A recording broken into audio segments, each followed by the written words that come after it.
우리는 우리의 감각을 동원해서 사실을 파악하려고 하죠. 근데 가장 일반적으로 시각에 의존하는 경향이 있습니다. 그렇죠. 눈으로 봐야만 믿는 우리의 관성과 태도가 있습니다. 그런데요, 사람의 감각 중에서 가장 오류와 착각이 많은 감각이 시각입니다. 눈으로 보았지만 내가 보고 싶은 것만 보고요. 우리가 마술이라든가 여러 기상 현상을 보면서 놀라움과 착각을 하는 것도 바로 시각이 가진 불안정성을 얘기합니다.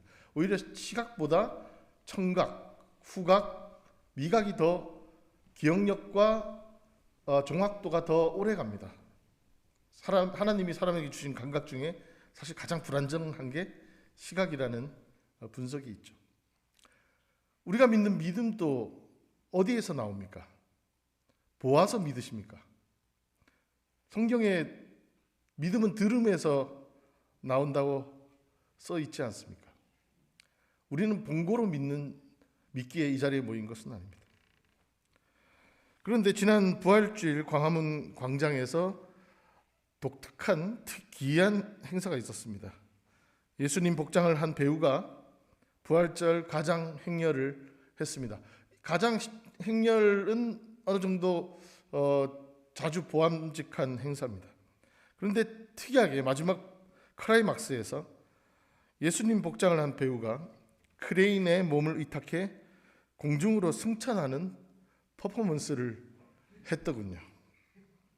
이거 유튜브에 가시면 보실 수 있는데 굉장히 놀라운 광경입니다.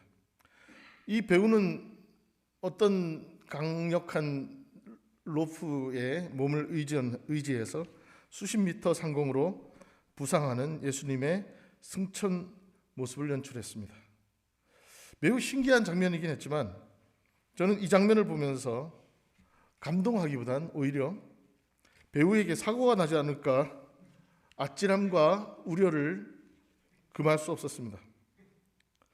이러한 예수 승천이라는 고대적 문법과 표현을 우리는 현대인으로서 여전히 문자적으로 그대로 구현하려는 노력을 하고 있는 것입니다.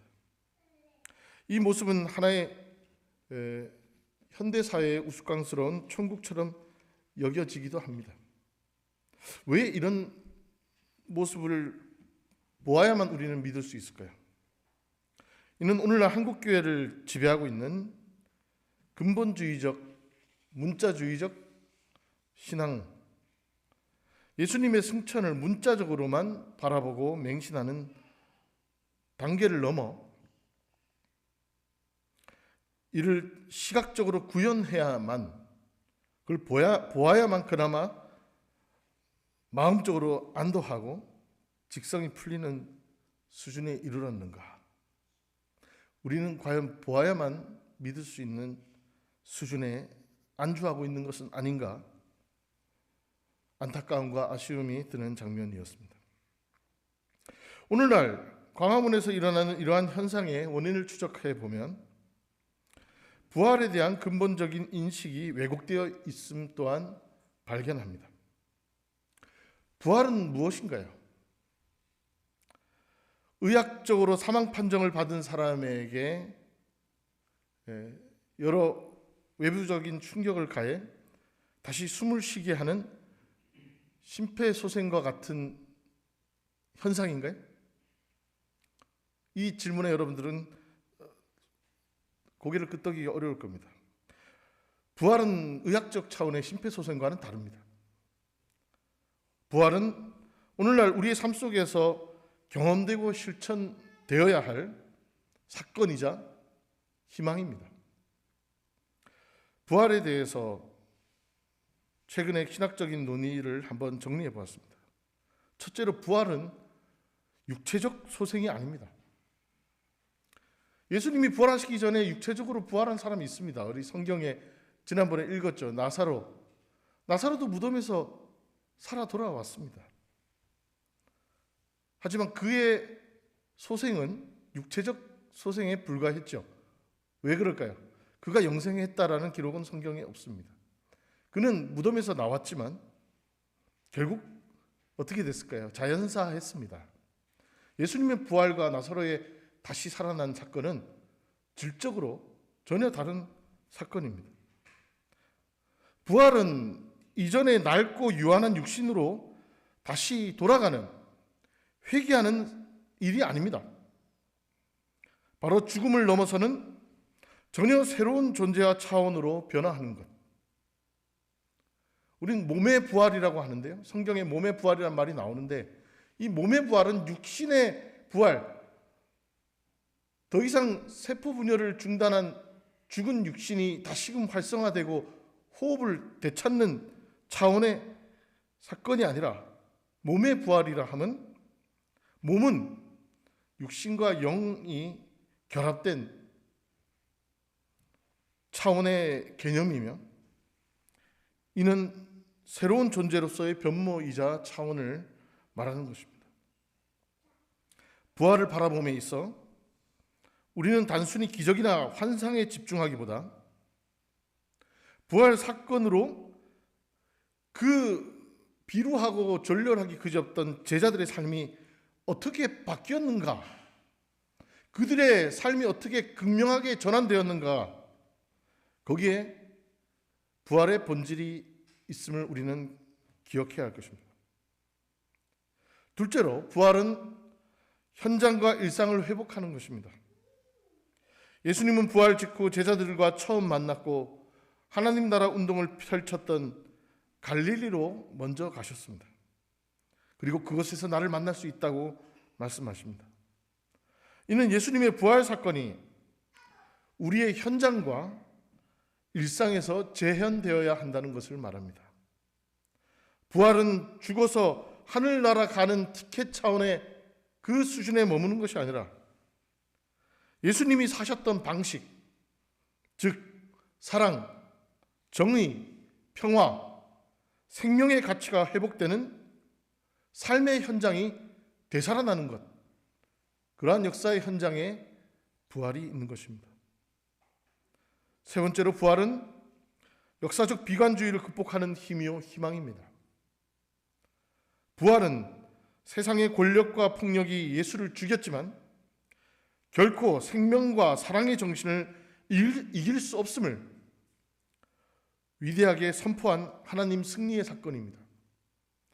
이를 통해 우리는 죽음이 끝이 아니라 새로운 시작이며 새로운 역사의 출발이라는 절대적 희망을 발견하게 됩니다.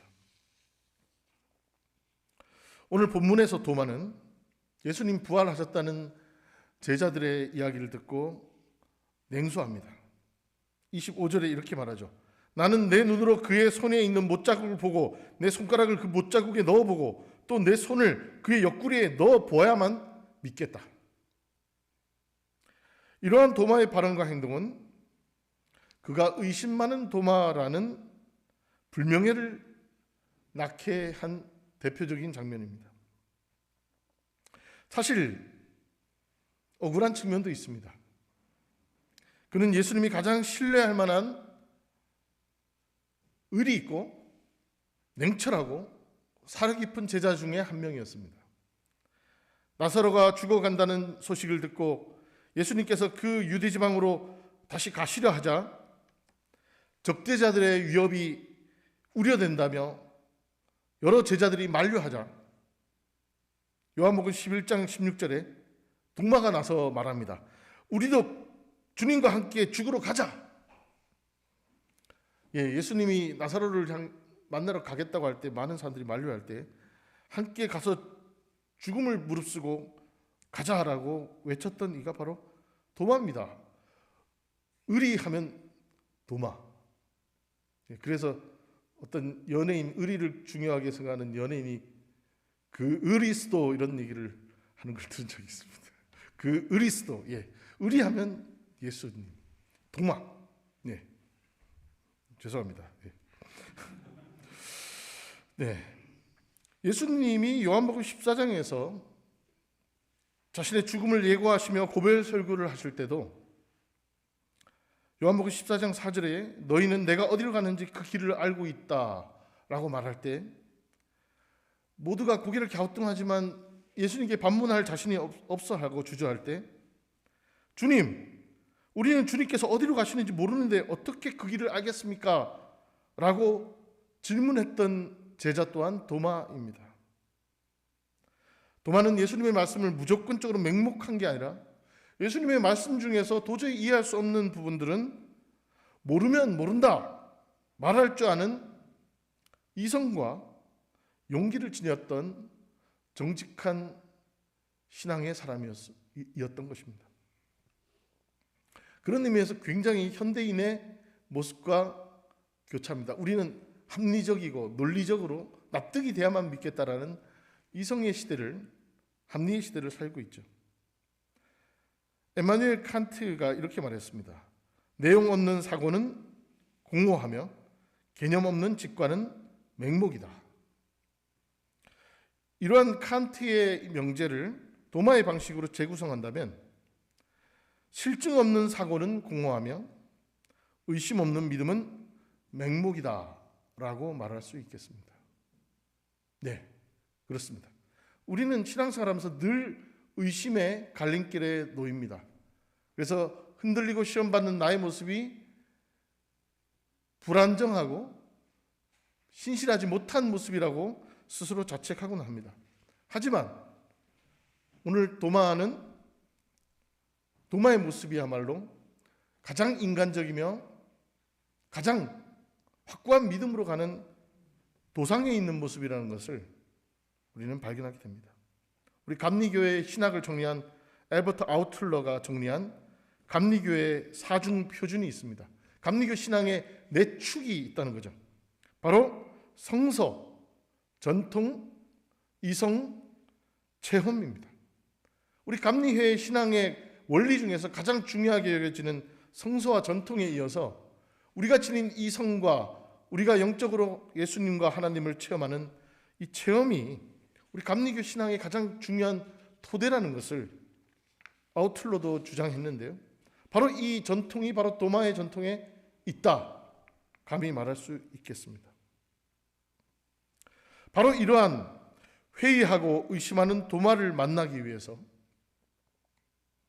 예수님은 제자들과 이미 만나신 지 8일 만에 다시 제자들을 찾으셨습니다. 이미 만났는데 다시 8일 만에 오신 거예요. 그것은 아마도 도마의 말을 전에 들으셨거나 도마의 마음을 이미 알고 계셨던 것 같습니다. 그리고 8일 만에 다시 찾으신 예수님은 너희에게 평화가 있기를 인사를 하신 후에 도마를 콕 집어 말씀하십니다. 이미 이 방문의 목적이 도마에게 있음을 예수님은 말씀하신 거죠. 27절에 이렇게 말씀하십니다. 내 손가락을 이리 내밀어서 내 손을 만져보고 내 손을 내 옆구리에 넣어보아라. 그래서 의심을 떨쳐버리고 믿음을 가져라. 성경 본문 어디에도요, 예수님이 이렇게 명령하셨을 때 도마가 실제로 예수님의 손가락과 옆구리에 손가락을 넣었다라는 기록은 확인되지 않습니다. 미켈란젤로의 그 그림에 그 부활한 예수님의 옆구리에 손을 넣는 도마의 그림이 유명하죠. 근데 진짜로 옆구리에 손을 넣었다라는 것은 아무도 모릅니다. 그러나 도마는 분명히 부활하신 예수님을 만났고 28절에서 성경에서 나온 예수님에 대한 신앙 고백 중에 가장 위대한 선언을 도마는 내뱉습니다. 28절에 뭐라고 말씀하시죠? 같이 읽어볼까요? 나의 주님, 나의 하나님. 이 도마의 고백은요, 요한복음에서만 나타납니다. 이 도마의 신앙 고백과 비견될 만한 위대한 고백이 마태복음에 있습니다. 너희는 나를 누구라 하느냐 했을 때 베드로가 했던 고백 아시죠? 무엇입니까? 마태복음 16장에 주는 그리스도시요 살아계신 하나님의 아들입니다. 예수님이 칭찬하십니다. 너를 반석이라고 부르겠노라. 교회가 너의 이름 위에 세워질 것이다. 베드로의 이 고백은요, 메시아로서의 예수님의 정체성을 분명히 한 위대한 신앙 고백입니다. 그러나 오늘 의심 많았고 합리적이고 논리적이었던 이 그 도마가 예수의 부활을 목격했을 때 그가 내뱉은 고백은요, 이 베드로의 고백을 뛰어넘습니다. 너무나도 간결하고 명쾌하고 확고합니다. 무엇입니까? 나의 주님, 나의 하나님. 가장 논리적인 이성적인 사람이요, 가장 비논리적이고 비합리적인 정점의 고백을 하고 있는 것입니다. 이는 요한복음 1장 1절에서 이 말씀은 곧 하나님이시라 라고 하신 그 말씀이 완성되는 요한복음의 클라이막스와도 같은 장면입니다. 그리고 오늘날 세계 그리스도교회의 모든 공통된 믿음인 삼위일체 신앙의 성취요, 완성의 장면이기도 합니다. 이토록 제자들 중에서 가장 의심 많았고 합리적이었던 도마의 입에서 이토록 가장 신비롭고 사람의 논리로는 설명할 수 없는 단계와 차원의 신앙 고백이 터져나온 것입니다. 그것이 바로 부활의 능력이요, 부활의 힘입니다. 우리의 이성과 논리적 교만까지도 다 무너뜨리게 하는 그 힘, 이것이 바로 부활의 능력이요, 기적입니다. 이렇게 우리는 예수님의 부활 사건으로 제자들이 하나둘 극명하게 변화하는 과정을 목격하게 됩니다. 이것이 부활절의 부활의 의미입니다. 바로 이 부활절기를 보내는 우리에게도 바로 도마와도 같은 인격과 인생의 전적 변화가, 이런 위대한 고백이, 그 용기와 결단이 요청되는 것입니다. 우리는 성경을 또는 예수님의 이 부활을 사실이기에 믿는다는 착각을 종종 합니다. 그래서 이 성경의 모든 진술과 설명과 묘사를 과학적으로 증명하려는 오류를 범합니다. 성경과 부활이 사실이기에 믿는다면 우리는 성경을, 부활 사건을 과학적 사실로만 바라본다는 편협한 인식과 오류에 빠져버리고 맙니다. 성경은 과학적이기에 믿는 것이 아니라 그 안에 신비가 있기 때문에, 진실과 진리가 있기 때문에 우리는 여전히 성경을 마르지 않는 샘물처럼 맞이하는 겁니다. 사실은, 팩트라는 것은 객관적으로 검증 가능하고 관찰 가능한 일이라 하더라도 그것이 모든 이면의 진실을 설명해 주지 못하는 경우를 종종 발견합니다. 많은 과학자들이 현상을 규명하고 과학적으로 설명하더라도 이 사건, 이 현상이 왜 일어나는지의 진실과 의미를 과학자들은 마침내 설명하는데 실패하는 경우를 종종 발견합니다.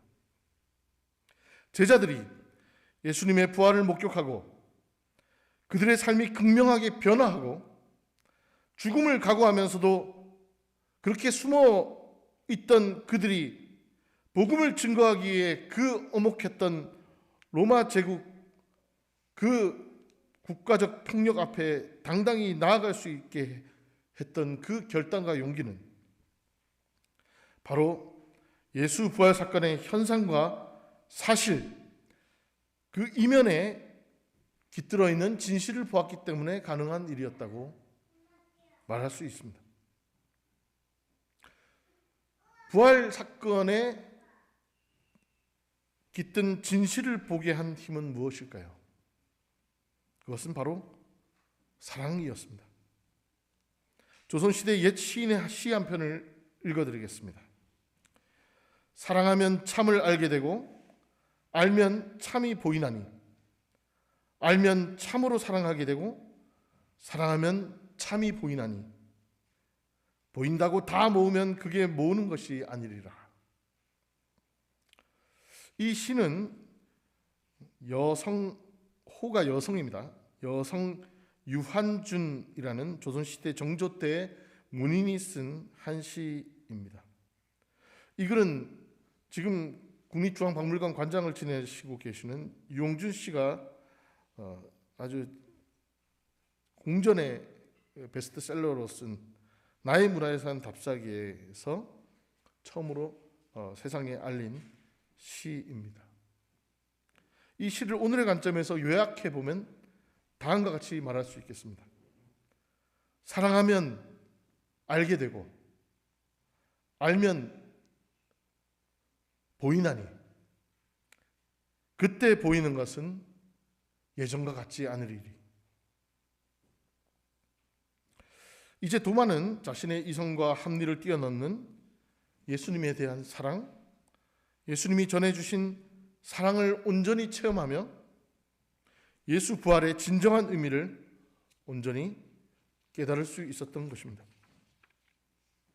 그 사랑의 힘은 더 이상 예수님이 만져봐 했는데도 만져봤던 기록이 없죠, 성경에. 굳이 만져보지 않더라도 부활을 인정하지 않을 수 없게 되었으며 그는 제자들 중 가장 높은 차원의 신앙 고백을 남길 수 있었던 것입니다. 나의 주님, 나의 하나님. 전통적으로 교회는 부활절 둘째 주일, 바로 오늘입니다. 오늘을 성도마 주일, 토마스 선데이로 지켜왔습니다. 도마는 이후의 삶이 어떻게 되었을까요? 그는 복음을 증거하고자 그 시절 그가 사람의 능력으로 도달할 수 있는 땅 끝까지 갔습니다. 어디까지 갔냐면요, 인도까지 갔습니다. 인디아까지 가서 복음을 증거하다 그곳에서 순교하기까지 헌신한 위대한 사도로 생을 마감합니다.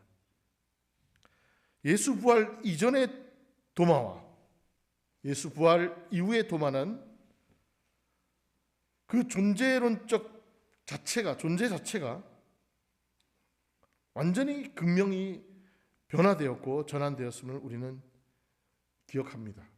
그것이 바로 부활절 둘째 주일을 성도마 주일로 지키는 의미입니다.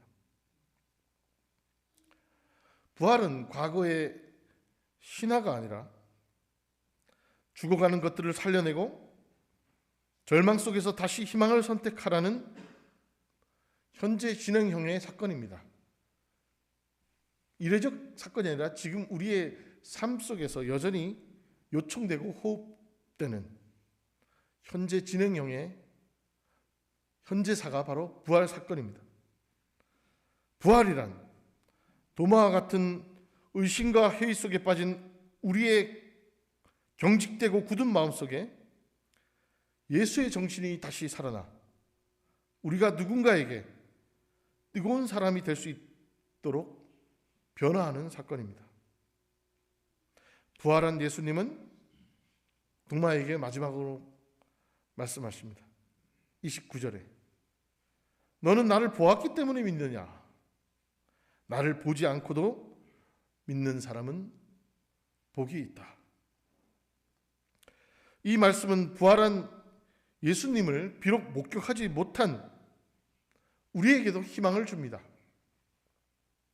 그리고 사도 베드로도 다음과 같이 그 희망을 확증적으로 보온해 줍니다. 베드로전서 1장 8절에서 9절의 말씀입니다.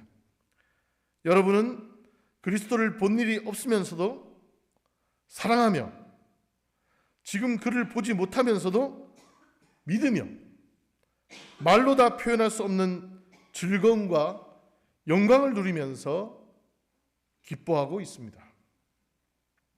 여러분은 믿음의 목표, 곧 여러분의 영혼의 구원을 받고 있는 것입니다.